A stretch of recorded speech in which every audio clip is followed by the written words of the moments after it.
Today I'm going to teach you how to fry your bacon perfectly in a cast iron pan. When removing your bacon, make sure that you don't stretch your bacon out, because if you do, it won't fit nicely in your cast iron pan. So you're going to preheat your cast iron pan at medium heat, and you're going to add a dash of oil into the pan. This will help cook the bacon. And now you can place your bacon into the pan.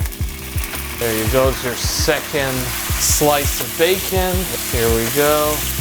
Number 4. You don't need to touch it, don't move it, leave it where it is. So the bacon seems to be ready on one side, so let's just take it and flip it over here. As you can see, as it's cooking, the bacon is starting to shrink.